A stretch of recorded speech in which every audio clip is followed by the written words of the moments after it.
खडतर आदिवासी भागामध्ये म्हणजे विशेषतः कोपरे मांडवी परिसरामध्ये पाणी प्रश्न अतिशय ज्वलंत झालेला आहे. काय आपण घोषणा काढला, आपण मीटिंग बोलवली होती. मी आज त्यासाठीच बैठक बोलवली. मी तुम्हा सर्वांचं मनापासून त्यासाठी आभार मानतो की तुमच्या माध्यमातून ही गोष्ट अगदी ठळकपणे समोर जी आली, त्यासाठी ही बैठक बोलवून BDOंना या संदर्भातल्या सूचना दिलेल्या आहेत, तालुका प्रशासनाला सूचना दिलेल्या आहेत की याचा एक रिअल टाईम मॉनिटरिंग. खूपदा असं होतं की टँकर मंजूर असतो, टँकर जातो पण तो वाड्या वस्त्यांपर्यंत पोहोचत नाही. त्या माध्यमातून रिअल टाईम मॉनिटरिंग, प्रत्येक वाडी वस्तीपर्यंत टँकर पोहोचतो आहे का, पुरेसे टँकर आहेत का हे पाहणं. पुढच्या 2 दिवसात इतर जे एकूण टंचाईची जी एकूण मागणी आहे या मागणी संदर्भातला अहवाल हे BDO साहेब सादर करतील. आणि त्याचबरोबरीनं जे ॲडिशनल प्रस्ताव गेले त्यामध्ये जिल्हा परिषदेच्या CEOंशी सुद्धा माझं बोलणं झालं. त्यांना हे प्रस्ताव तातडीनं मंजूर करण्यासाठीची विनंती केली, त्याला त्यांनी होकार दिलेला आहे. आणि त्याचबरोबरीनं दर आठवड्याने याचा एकदा रिव्ह्यू हा तालुका प्रशासनाला घेण्याच्या सूचना केलेल्या आहेत, जेणेकरून जी वाढती मागणी असेल याचासुद्धा पुरवठा केला जाईल. आणि JEEंना त्या सूचना सक्तपणे दिलेल्या आहेत की प्रत्येक ठिकाणी टँकर पोहोचतो आहे का, पाण्याची उपलब्धता, रेग्युलॅरिटी या सगळ्या गोष्टी आहेत का, याचंसुद्धा एक रिअल टाईम मॉनिटरिंग केलं जाईल. 50,000 टँकरची 50,000 लिटरची सध्या गरज आहे पश्चिम पट्ट्यामध्ये आणि फक्त 20,000 लिटर पाणी पुरवठा नाही. त्यासाठी जे ॲडिशनल 2 प्रस्ताव दिलेले ते ॲडिशनल 2 प्रस्तावांच्या संदर्भातच जिल्हा परिषदेच्या कार्यकारी अधिकाऱ्यांशी सुद्धा मी बोललो आणि त्यांना या प्रस्तावाला तातडीनं मंजुरी देण्यास सांगितलं. त्याचबरोबरीनं आपण 2 जर्मन प्रीफॅब्रिकेटेड मेटॅलिक टँक्स हे मंजूर करून घेतले होते. हे केवळ लाल फितीत अनेक वर्ष ही गोष्ट अडकली होती आणि त्यामध्ये खाजगी जागा त्याचं हस्तांतरण यासाठी जी गोष्ट अडली होती त्या संदर्भातही तालुका प्रशासनाला आदेश दिलेले आहेत. जिल्हाधिकाऱ्यांशी माझं या संदर्भात परवाच बोलणं झालेलं, आपल्या माध्यमातून ही बातमी समोर आल्या परवाच माझं बोलणं झालेलं आहे की जो केवळ लाल फितीमध्ये हे जर्मन प्रीफॅब्रिकेटेड टँकच्या ज्या गोष्टी अडकलेल्या आहेत त्या तातडीनं सुरळीत करण्याच्या दृष्टिकोनातून त्यांना पाठपुरावा केलेला आहे. तिसरी महत्त्वाची गोष्ट अशी आहे की या भागाची जी मागणी आहे ही अनेक वर्षांची मागणी आहे. ती तिथल्या MI टँकची मागणी आहे, 50 MCFTच्या MI टँकची जी मागणी आहे. आणि या मागणीला प्रत्येक वेळी जी तांत्रिक अडचण येत होती ती तांत्रिक अडचण ही वॉटर अकाउंटमध्ये पाणी उपलब्ध नाही ही एक तांत्रिक अडचण अनेक वर्ष येत होती. ही तांत्रिक अडचण सोडवण्याच्या दृष्टिकोनातून तुम्ही पाहिलं असेल पार्लमेंटच्या मागच्या सेशनमध्ये सुद्धा CR पाटील साहेबांबरोबर जेव्हा मी प्रश्नोत्तरांच्या तासामध्ये चर्चा केली होती तेव्हाही वळण बंधाऱ्यांची आपण मागणी केली होती. आणि त्यानुसार काळू नदीवर जर वळण बंधारा झाला तर आपलं वॉटर अकाउंट वाढेल आणि मग हा MI टँक करता येईल. त्या पद्धतीनं जलसंपदाच्या अधिकाऱ्यांशी जे माझं बोलणं झालं इरिगेशनच्या अधिकाऱ्यांशी, ते इरिगेशनच्या अधिकाऱ्यांनी हा प्रस्ताव तयार करायला सुरुवात केलेली आहे आणि अवघ्या काही दिवसामध्ये तो प्रस्ताव तयार होईल. काळू नदीचा प्रस्ताव एकदा आपण मंजूर करून घेतला की वॉटर अकाउंट वाढेल. आणि पुढच्या आठवड्यात माजी आमदार अतुल बेनके आणि मी दोघेही माननीय उपमुख्यमंत्री आणि पुणे जिल्ह्याच्या पालकमंत्री सुनेत्राताई पवार यांची भेट घेऊन मागे आदरणीय अजितदादांनी ज्या गोष्टीला मंजुरी दिली होती या संपूर्ण MI टँकच्या सर्वेक्षणासाठी खास बाब म्हणून 25 लाख रुपयांच्या DPDCतल्या निधीला जी मंजुरी दिली होती त्याच्यासाठी आम्ही पुन्हा एकदा सुनेत्रा वहिनींना भेटतो. पण वॉटर अकाउंटमध्ये काळू नदीच्या वळण बंधाऱ्यानंतर वॉटर अकाउंट वाढलं की आपल्याला MI टँकचा हा मार्ग पुढच्या काळात सुकर होईल. लोकप्रतिनिधी पाण्याची बैठक घ्यायला पाहिजे उन्हाळा लागण्याच्या पूर्वी, परंतु लोकप्रतिनिधी लांबून गाळ काढा याच्यामध्ये रमलेले आहेत. आणि त्यामधून काय झालंय, स्थानिक लोकप्रतिनिधीचेच लोक या माती चोरीमध्ये अडकलेले आहेत आणि मग पत्रकारांना काय आरोप केले जात आहेत. तर एकतर प्रशासनाने हे सगळं थांबवलं पाहिजे किंवा मग तुम्ही कसं पाहता, तुम्ही काय आदेश वगैरे नाही. आपल्याच माध्यमातून या काही गोष्टी माझ्या कानावर आल्या. मला कोणावर आरोप करण्यापेक्षा मी प्रशासनाला याची ही गोष्ट सांगितली की मला काही ओव्हरलोडेड हायवाचे फोटो काही जागरूक नागरिकांनी पाठवले आणि चिंता व्यक्त केली होती की अशा पद्धतीने ओव्हरलोडेड हायवा जर या भरधाव वेगाने जात असतील तर अपघाताचे धोके हे तयार होतात. या संदर्भात मी तालुका प्रशासनाला विचारणा केली आहे आणि जोपर्यंत माझ्याकडे त्याविषयीची ठोस माहिती येत नाही तोपर्यंत कोणाविषयी भाष्य करणं किंवा कोणावर आरोप करणं उगाच हे योग्य वाटत. स्थानिक लोकप्रतिनिधी नावं सुद्धा आहेत, स्वतः नावं टाकून ते राजरोसपणे चोरी सुरू नाही. या पद्धतीनं जी काही गोष्ट जर तुम्ही माझ्या निदर्शनास आणून दिली तर नक्कीच या संदर्भातला जो आवाज उठवायचा हा आवाज उठवला जाईल. यामध्ये जी नैसर्गिक संपत्ती आहे एक, आणि दुसरी महत्त्वाची गोष्ट नियम डावलून या पद्धतीनं कोणालाही राजरोस परवाना असा जर असेल तर या संदर्भात संबंधित याच्याकडे तक्रार आपल्याला नोंदवता येईल आणि ती आपण नक्कीच तहसीलदार म्हणतात पथकं तयार आहेत कारवाई करण्यासाठी. तहसीलदारांना आज रिपोर्ट- लोकप्रतिनिधी म्हणतात कमी परवानगी देतो. तहसीलदारांना आजच रिपोर्ट मागवलेला आहे. मला रिपोर्ट हातात येऊ द्या. तो रिपोर्ट आल्यानंतर मी त्याच्यावर भाष्य करतो. थेट मीडियाला आव्हान दिलं जातं, म्हणजे तुम्हाला असं वाटत नाही की चुकीचं आहे की नाही, मीडियाचं खरं तर तुम्हा सर्वांचं एक फार महत्त्वाचं काम जे तुम्ही सगळेजण करता ती जागृती करण्याचं काम आहे आणि अशा पद्धतीचं आव्हान मी तुमच्याच माध्यमातून काही क्लिप्स माझ्यापर्यंत पोचल्या. त्या क्लिप्स माझ्यापर्यंत आल्यानंतर एक बाजू मी ती फक्त ऐकलेली, दुसरी बाजू अजून मला ठाऊक नाही आहे. परंतु मीडियाला अशा पद्धतीनं आव्हान देण्यापेक्षा मीडिया लोकशाहीचे 4 स्तंभ आपण म्हणतो ते शासन, प्रशासन, न्यायपालिका आणि माध्यमं हे 4 स्तंभ आहेत. जर 4 स्तंभांनी एका कोऑर्डिनेशनमध्ये काम केलं तर मला वाटतं आपल्याला लोकांसाठी जास्त चांगलं काम करतं. आमदारांनी थेट धमकीच दिलेली, धमकीचा सूर होता की हा टायगर माणूस हे 48 तासामध्ये बंदच करून टाकणार. माध्यमांना अशा पद्धतीने ते बोलले. काय बंद करणार? मीडिया 48 तासात जर आम्ही चॅनल्स बंद करून चॅनल्स टाकणार. बंद करणार अशी धमकी दिली आहे त्यांनी. परंतु या गोष्टीकडे आपण कसं बघता आणि वाळू, मुरुम, डबर ह्या गोष्टींच्या जर पत्रकारांनी बातम्या केल्या तर थेट ते पत्रकारांना धमकी देतात. नाही, मी आपल्याला जसं म्हणालो की या गोष्टीकडे मुळात मी एकाच भावनेतून बघतो की लोकशाहीचं एक अविभाज्य अंग माध्यम आहेत आणि त्यामुळे तुम्ही माझ्या विरोधातही कधी कधी बातम्या देता.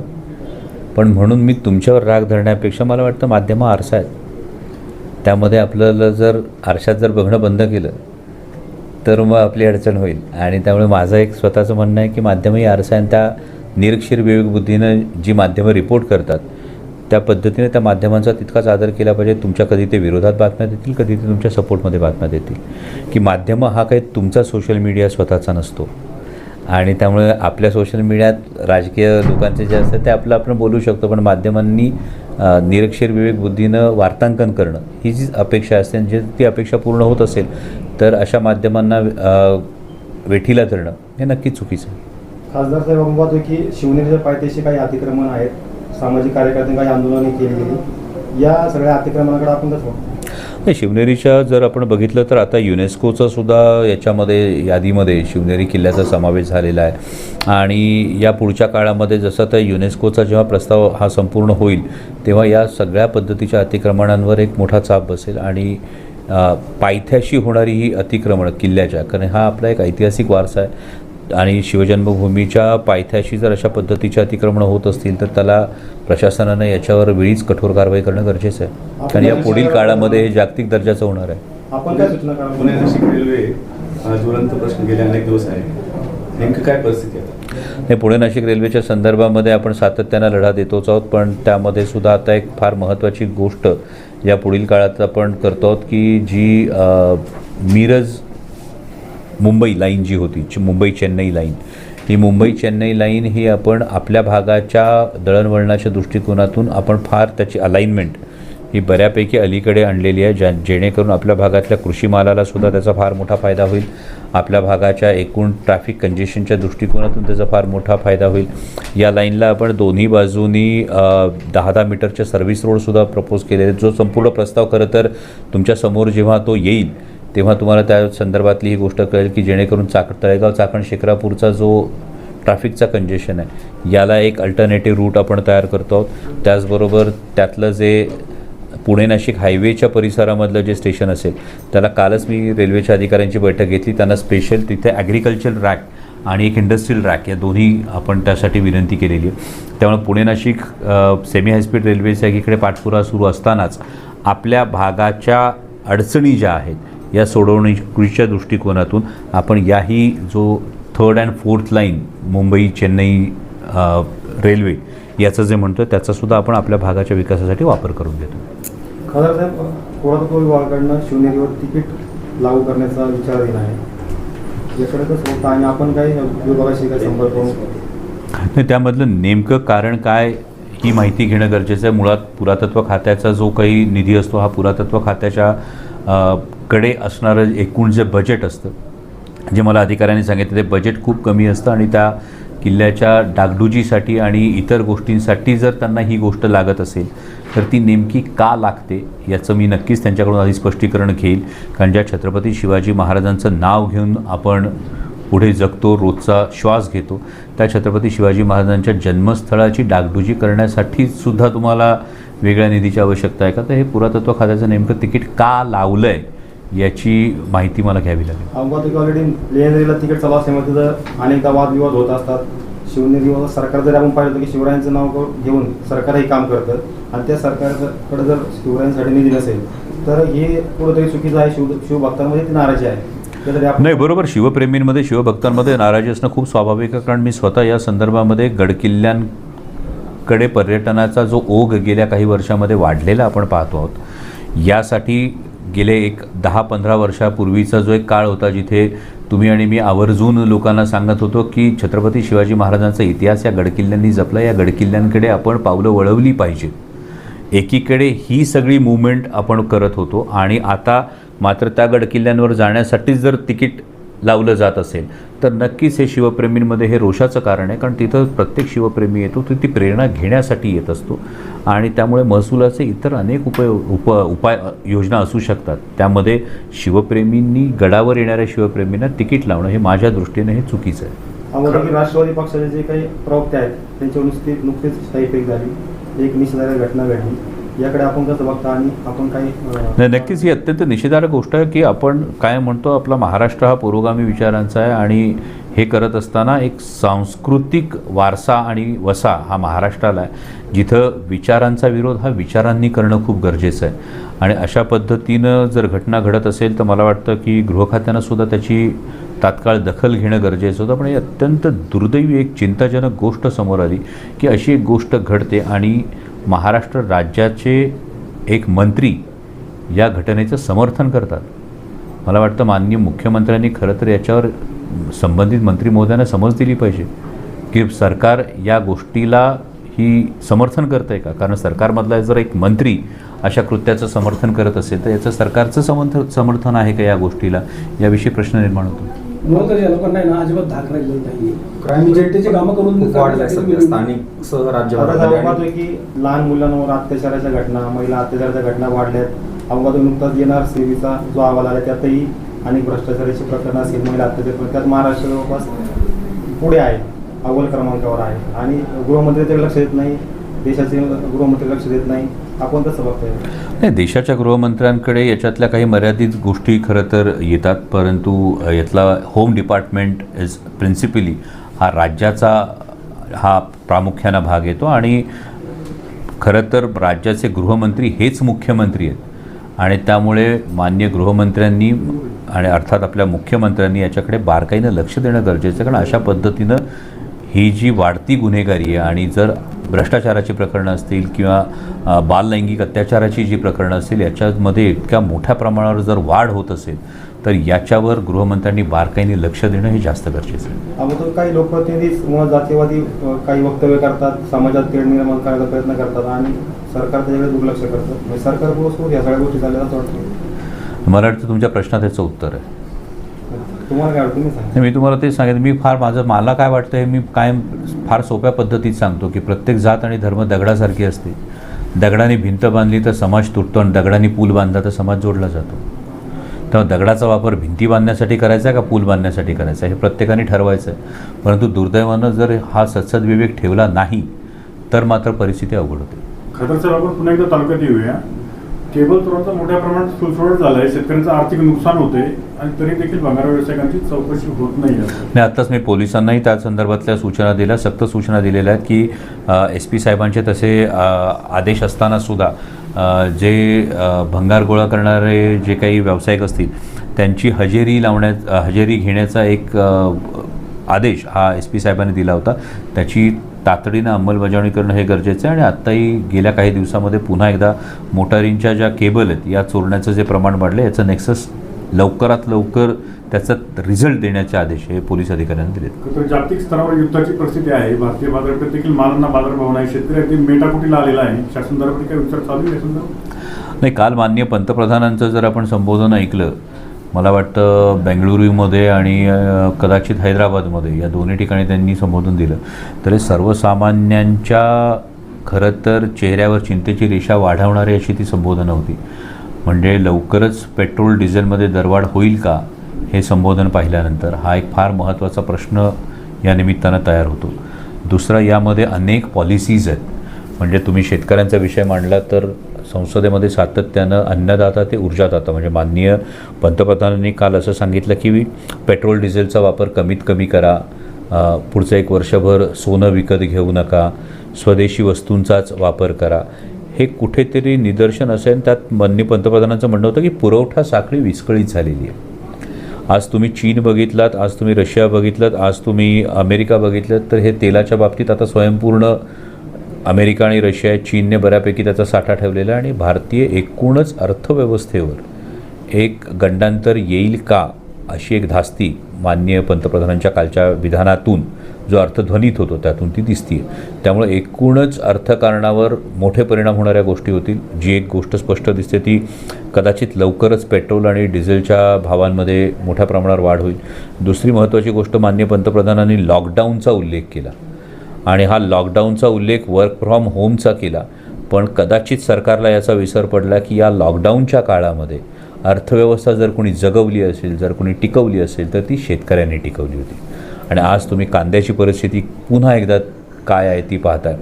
आणि शेतकऱ्यासमोर मात्र हाच प्रश्न निर्माण झाला आहे की जर पिकवणाऱ्याने पिकवायचंच थांबवलं तर मग खाणारा खाणार काय, हा जो प्रश्न निर्माण झाला आहे. तर सरकारनं एकूण अर्थव्यवस्थेचा विचार करताना ही अर्थव्यवस्था संकट काळात जो टिकवतो त्याला टिकवण्यासाठी प्राधान्याने विचार करणं गरजेचं आहे. माझा एक छोटा प्रश्न आहे. युद्धजन्य परिस्थिती खरं तर 3-4 महिन्यांपासून आहे. पश्चिम बंगाल असेल, आसाम असेल, या निवडणुका झाल्यानंतरच पंतप्रधानांना ही चिंता का वाटली? त्यांना निवडणुका काढून घ्यायच्या होत्या?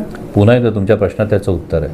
आपणाकडून उत्तर अपेक्षा. कारण हे केवळ मी म्हणत नाही, ही सगळीकडे हीच चर्चा आहे की मग या केवळ विधानसभा होईपर्यंत ही गोष्ट आपण थांबलो होतो का? आणि माननीय पंतप्रधान जेव्हा सांगतात की 30,000 कोटी रुपयांचा ऑइल कंपन्यांना तोटा झाला आहे, त्यावेळी मात्र माननीय पंतप्रधान हे सांगत नाहीत की जेव्हा आंतरराष्ट्रीय बाजारामध्ये कच्च्या तेलाचे भाव पडलेले होते तेव्हा जो प्रचंड नफा या कंपन्यांनी कमवला आहे त्या नफ्याचं काय? म्हणजे जेव्हा तोटा होतो तेव्हा सर्वसामान्याच्या खिशाला लगेच कात्री लागते, खिशाला लगेच झळ लावायला आपण तयार होतो. पण जेव्हा या कंपन्या नफा कमवतात तेव्हा मात्र आंतरराष्ट्रीय बाजारात जेव्हा कच्च्या तेलाचे भाव अत्यंत कमी होते तेव्हा कुठेही तुम्हाला पेट्रोल डिझेलचे दर कमी झाल्याचं दिसलं का? कधी आपल्याला ऐकू आलं का? जे होते ते वाढत गेले.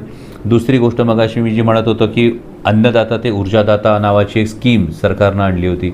सोलरच्या बाबतीमध्ये जेव्हा PM सूर्यघर योजना नावाची गोष्ट आली होती. आज तुम्ही ही परिस्थिती बघा, महाराष्ट्राने याचा विचार केला पाहिजे खरं तर. म्हणजे माननीय मुख्यमंत्री देवेंद्रजी फडणवीस यांनी आता रूफटॉप सोलरच्या बाबतीमध्ये जे निर्बंध आणलेले आहेत, म्हणजे तुम्ही रात्री ती वीज वापरू शकत नाही, तुम्ही 10 युनिटच्या पुढे ती वीज वापरू शकत नाही. मग पंतप्रधान म्हणत आहेत की तुम्हाला अपारंपरिक ऊर्जेवर गेलं पाहिजे.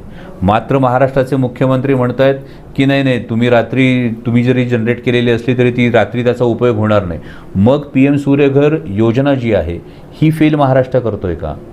कृषीदाता म्हणजे अन्नदाता तू ऊर्जादाता ही जी स्कीम होती, या स्कीमचं नेमकं काय झालं? किती शेतकऱ्यांना सोलर फार्मिंग करता आलं आहे?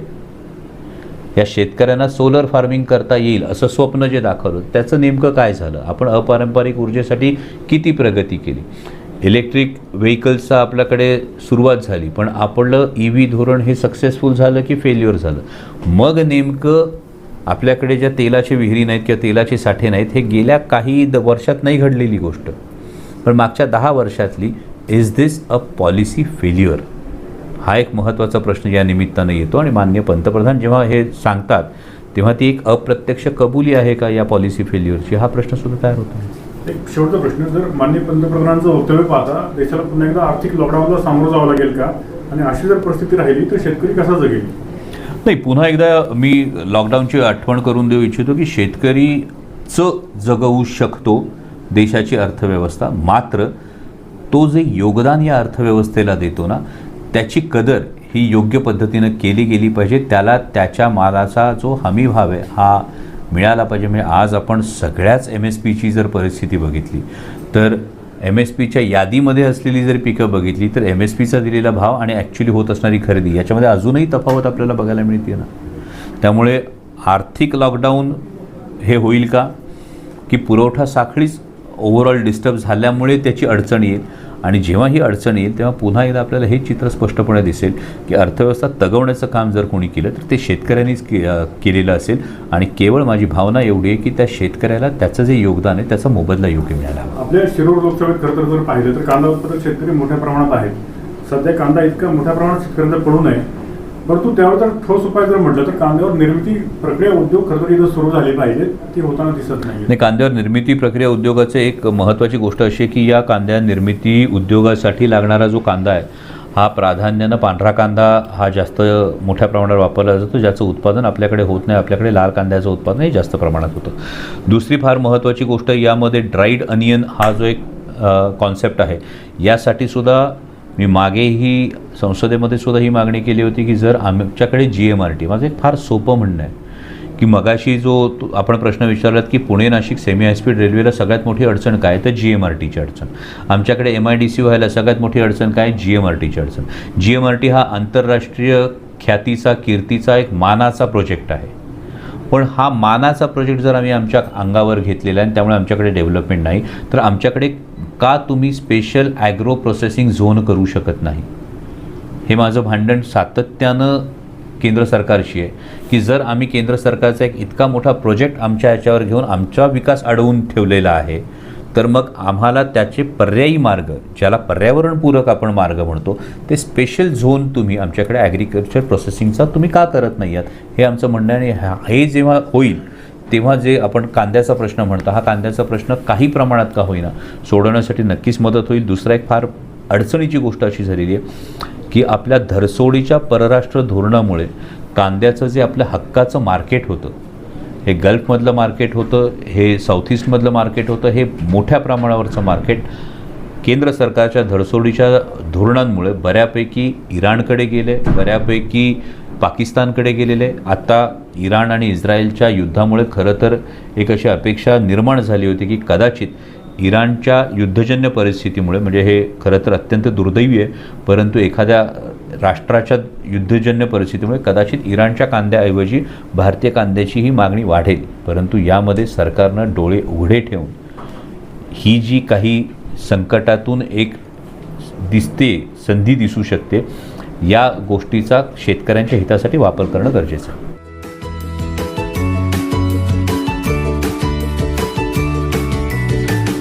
बातम्या शेतीच्या, बातम्या मातीच्या,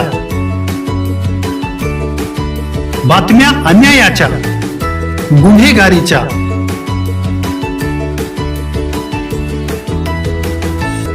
राजकारणाच्या आणि समाजकारणाच्या, शोषणाविरुद्ध बुलंद आवाज, जनसामान्यांच्या हुंकाराची गाज, सत्कार्याला प्रोत्साहन, दुष्कृत्याला अनुशासन, निर्भीड, निस्पृह, सडेतोड, बेधडक आणि रोखटोक म्हणजेच विघ्नहर टाइम्स. शोध बातमीचा, ध्यास सत्याचा. आपलं चॅनल, आपली बातमी. सबस्क्राईब तर कराच, पण बेल आयकॉनवर क्लिक करायलाही विसरू नका.